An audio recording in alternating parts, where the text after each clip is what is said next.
रंजीता, क्या हो गया बाबूजी? अभी तो सूरज भी नहीं निकला और आप मोहन मोहन करने लगे। मोहन के बिना तो आपका काम ही नहीं चलता। वीरभद्र, वो तो है, लेकिन तू आज इतनी जल्दी कैसे जाग गई? 9 बजे के पहले तो तेरी आंख नहीं खुलती और आज 4:30 बजे ही। तभी वहां पर मोहन आ जाता है। उसे देखकर वीरभद्र सिंह उस पर चिल्लाते हुए कहते हैं, वीरभद्र, अरे कहाँ मर गया था रे तू? तुझे आवाज दे देकर गला बैठ गया मेरा। मोहन, मालिक, वो भैंसिया चिल्ला रही थी इसलिए उसे चारा देने गया था। वीरभद्र, सुन, तुझे पता है ना, आज रंजीता का जन्मदिन है, शाम को बड़ी पार्टी है, कई लोग आएंगे उसमें, और हाँ, पार्टी में वीरपाल जी भी अपने बेटे अंगद के साथ आ रहे हैं। उनका विशेष ध्यान रखना। मैं चाहता हूँ कि रंजीता की शादी अंगद से हो जाए। और हाँ, एक बात और, मालकिन भी राजेश के साथ शहर से आ रही है, तो तू उन्हें लेने दोपहर में स्टेशन चले जाना। मोहन रंजीता के यहाँ नौकर का काम करता है। हालांकि उसे ग्रेजुएशन में गोल्ड मेडल मिला था। अगर वो शहर चला जाता है तो उसे अच्छी नौकरी मिल जाती, लेकिन ठाकुर साहब का कर्ज उसके परिवार पर होने के कारण वो इनके यहाँ काम करता था और बिना उसे चुकाए वो कहीं नहीं जा सकता था। मोहन, कैसे चला जाऊं रंजीता तुम्हारे पापा की नौकरी छोड़कर?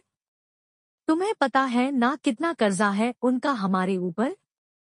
बिना उसे चुकाए गया तो वो मेरे बूढ़े माँ बाप को बहुत परेशान करेंगे। रंजीता, मोहन, तुम बेवकूफ हो। यहाँ पर रहोगे तो इनका कर्ज कभी खत्म नहीं होगा।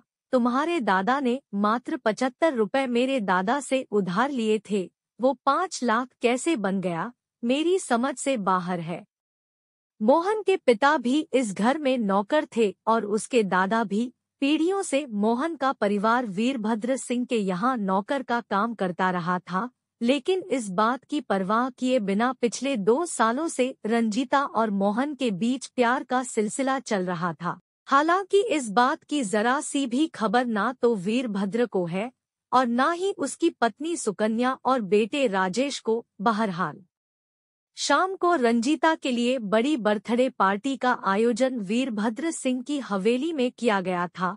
कई सारे मेहमान वहां आए हुए थे। पार्टी में, वीरभद्र, दोस्तों, आज मेरे लिए बहुत ही खुशी का दिन है।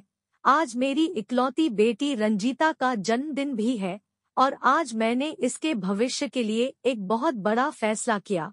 उसके बाद वीरभद्र सिंह ने रंजीता और अंगद की 15 दिन बाद सगाई की घोषणा कर दी। उस घोषणा को सुनकर रंजीता तुरंत ही वहां से चली गई। सभी ने सोचा कि वो शर्मा गई है, लेकिन वो कहते हैं ना, इश्क को आप कितना ही छुपाएं, छुप नहीं सकता।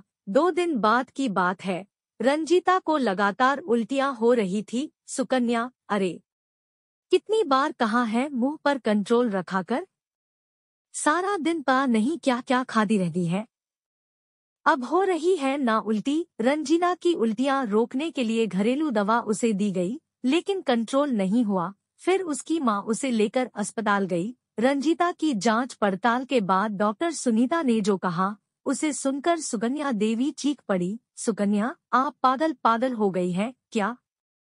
किसने बना दिया आपको डॉक्टर? मेरी बेटी की अभी तक शादी भी नहीं हुई है और आप कह रही है कि ये गर्भवती है।